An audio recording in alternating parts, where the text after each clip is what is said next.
এই নাও, আমি তোমাদের এই জাদুর ডালিমের বাড়িতে দিয়ে দিচ্ছি। তুমি একদম চিন্তা করো না, কালকে গিয়ে আমাদের জমির ডালিমগুলি তুলে নেব, এরপর বাজারে নিয়ে বিক্রি করে দেব। টুম্পা, বৃষ্টিটা একটু ধরেছে রে মা, আমি যাই ডালিমের জমিতে গিয়ে ডালিমগুলো তুলে নিয়ে আসি, এরপর বাজারে নিয়ে যাব। ও মা, তুমি একা একাই যাবে? আমাকেও তোমার সাথে নিয়ে যাও। অত অত ডালিম তুমি একা একা কি করে তুলবে? আমি তোমাকে একটু কাজে সাহায্য করব। হ্যাঁ, তুই তো ছোট বাচ্চা, তুই আমাকে কি করে সাহায্য করবি? আচ্ছা ঠিক আছে, এত করে যেহেতু বলছিস, চল আমার সাথে। ও মা, দেখেছো আমাদের জমির ডালিমের গাছের নিচে কত পানি জমে আছে? মনে হয় আমাদের গাছগুলি পচে যাবে। হ্যাঁ টুম্পা, তাই তো দেখছি।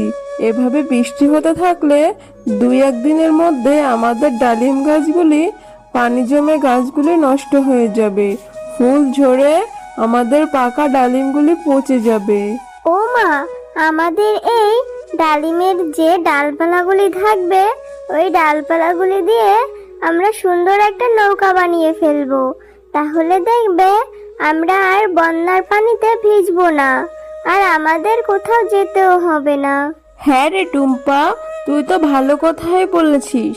আচ্ছা ঠিক আছে, এই ডালিমগুলি বাজারে নিয়ে বিক্রি করব, আর যে খোসা ও ডালপালা থাকবে সেগুলি দিয়ে সুন্দর একটি নৌকা বানিয়ে নিব। চল এখন তাড়াতাড়ি ডালিমগুলি তুলে বাজারে নিতে হবে। হ্যাঁ রে টুম্পা, অনেক দূরে তো চলে এলাম, তুই যা বাড়িতে চলে যা, তোকে বাজারে যেতে হবে না। আমি এই ডালিমগুলি নিয়ে বাজারে বিক্রি করি, আর যে খোসাগুলি বেঁচে যাবে সেগুলি বাড়িতে নিয়ে আসব। তুই বাড়িতে গিয়ে নৌকা বানানোর জন্য সবকিছু তৈরি কর। বাড়িতে এসে দুই মা মেয়ে আমরা দুইজন মিলে তারপর নৌকাটি বানিয়ে ফেলবো। আচ্ছা আচ্ছা ঠিক আছে মা, তুমি কোনো চিন্তা করো না, আমি এখনই বাড়িতে যাচ্ছি। যে ডালপালাগুলি আছে ওগুলি আর যা যা লাগবে আমি সবকিছু রেডি করে রাখছি।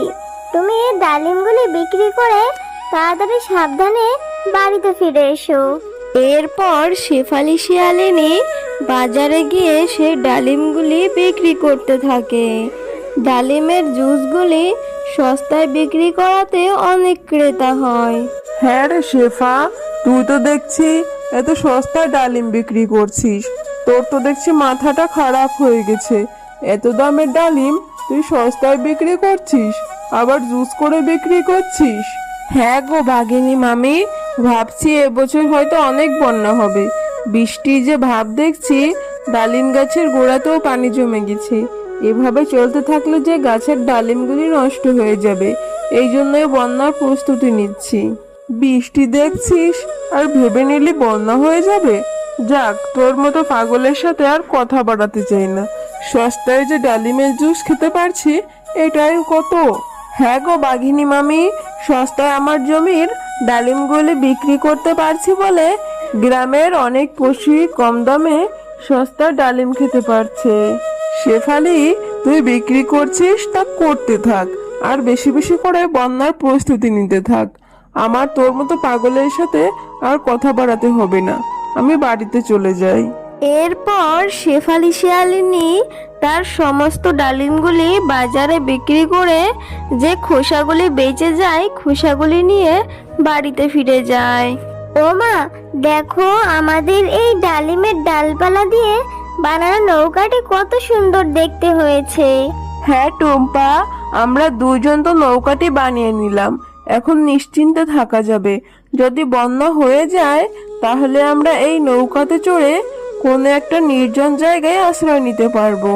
আর আল্লাহ যদি বন্যা না দেয় তাহলে তো আর কিছু করার নেই, ভালোই হবে। বাকি যে ডালিমের গাছগুলি আছে ওইগুলি পরিচর্যা করে আবার আমাদের ডালিমের গাছগুলি বেঁচে যাবে।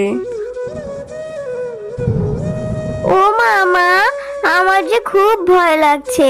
দেখো না মা, বাহিরে কত ঝড় বৃষ্টি হচ্ছে। এই ঝড় বৃষ্টিতে আমরা বুঝি এখনই উড়ে চলে যাব, আমাদের ঘরবাড়ি সহ উড়িয়ে নিয়ে যাবে। বাহিরে অনেক পানিও জমে আছে। হ্যাঁ রে ববি, তাই তো দেখছি। শেফালি তাহলে আমাকে ঠিক কথাই বলেছিল। শেফালি শিয়ালিনী তো বন্যার আগে থেকেই প্রস্তুতি নিচ্ছে, আমি তো কিছুই করলাম না। আমি ভাবছি শেফালি শিয়ালিনী বলেছিল ও নাকি একটা নৌকা বানাবে, আমাদের বন্যা থেকে বাঁচতে হলে ওই নৌকাটি আমি গিয়ে চুরি করে নিয়ে আসবো। ও মা, তুমি এটা কি বলছো? টুম্পাদের নৌকা চুরি করবে? চুরি করা যে ভালো কাজ না মা। আরে তুই ছোট বাচ্চা, তোরা তো বুঝতে হবে না, আমি যেটা করার করে নেব। এই তো দেখছি শেফালি শিয়ালিনী নৌকাটি উঠোনের সামনে বেঁধে রেখেছে। এই নৌকাটি নিয়ে এখন আমি চলে যাই। এরপর বাঘিনী বেঁধে রাখা সেই নৌকাটি নিয়ে বাড়িতে চলে যায়। ও মা, দেখো না কত কত পানি হয়েছে। মা, আমাদের সেই নৌকাটি তো দেখতে পাচ্ছি না। হ্যাঁ রে টুম্পা, তাই তো ভাবছি নৌকাটি যে খুব ভালো করে বেঁধে রেখেছিলাম, কিন্তু নৌকাটি কিভাবে ভেসে চলে গেল? ও মা, আমার মনে হয় নৌকাটি ভেসে ভেসে যায়নি। নৌকাটি যে আমরা খুব ভালো করে বেঁধে রেখেছি। মনে হয় আমাদের কোনো প্রতিবেশী নৌকাটি রাতের অন্ধকারে চুরি করে নিয়ে গেছে। হ্যাঁ টুম্পা, হতে পারে। এখন যে তোকে আমি কি করব, পানি যে বেড়েই যাচ্ছে। ও মা, তুমি একদম চিন্তা করো না, নিশ্চয় আল্লাহ একটা ব্যবস্থা করে দিবে।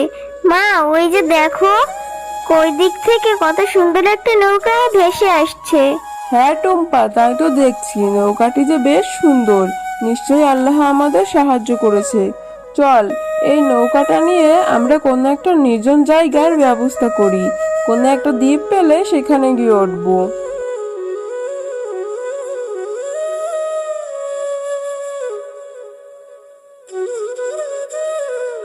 অনেক কষ্ট করে দ্বীপটা খুঁজে পেলাম। এই দ্বীপে উঠে বেশ শান্তি লাগছে। নৌকাটা এখানে বেঁধে চল, আমরা একটা নিরাপদ আশ্রয় খুঁজে নেই। হ্যাঁ মা, আমি যে আর হাঁটতে পারছি না, আমার ভীষণ খিদে পেয়েছে। তুমি আমাকে একটু খাবারের ব্যবস্থা করে দিবে? হ্যাঁ টুম্পা, চল, জঙ্গলে গিয়ে কোনো ফল পেলে তোকে পেড়ে দিব, তারপর তুই মন ভরে খাবি। ও মা, ওই যে দেখো, ওই দিকটাতে একটা পরী দেখা যাচ্ছে। দুষ্টু তান্ত্রিক, তুই যাই করিস না কেন, আমার এই জাদুর কাঠি কখনোই পাবি না। ও মা, চলো আমরা ওই পরীটাকে সাহায্য করি। হ্যাঁ রে টুম্পা, ওখানে তুই গেলে বিপদ হতে পারে। আমি একাই যাচ্ছি, তুই এখানেই থাক, কোথাও যাবি না কিন্তু। আমাকে ছেড়ে দাও পরি, জ্বলে গেলাম, পড়ে গেলাম। তুমি অনেক ভালো শিয়ালিনী, তুমি আমার জীবন বাঁচিয়েছো। কিন্তু এই নির্জন দ্বীপে তো কোনো পশু বা মানুষ কেউ আসে না, তুমি এখানে কি করছো? এরপর শেফালি শিয়ালিনী তাদের সাথে ঘটে যাওয়া সব ঘটনা খুলে বলতে থাকে। ও আচ্ছা, বুঝতে পেরেছি। তুমি তোমার এই ছোট বাচ্চাটিকে নিয়ে যাতে নিরাপদে থাকতে পারো, আমি সেই ব্যবস্থাই করে দিচ্ছি।